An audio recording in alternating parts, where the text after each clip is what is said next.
Exco Infrastruktur, Utiliti dan Pembangunan Luar Bandar Terengganu, Datuk Hanafiah Mat mengaku tidak bersalah di Mahkamah Session Kuala Terengganu pada Selasa atas dua pertuduhan menyalahgunakan kedudukan bagi kepentingan dua anak kandungnya. Tertuduh membuat pengakuan itu selepas pertuduhan ke atasnya dibacakan di hadapan Hakim Azman Mustafa. Mengikut pertuduhan pertama, Hanafiah didakwa menggunakan kedudukannya sebagai pegawai badan awam iaitu Ahli Majlis Mesyuarat Kerajaan Negeri dan pengerusi Pangkalan Bekalan Kemaman Sendirian berhad untuk mendapatkan suapan bagi anak kandungnya, Muhammad Najmi Hanafiah.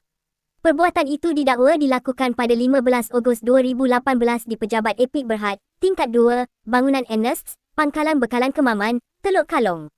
Bagi pertuduhan kedua, tertuduh yang mempunyai 2 isteri dan 13 anak didakwa melakukan kesalahan serupa untuk mendapatkan suapan bagi seorang lagi anak kandungnya, Ahmad Kamil Hanafiah pada 18 Jun 2020 di lokasi yang sama.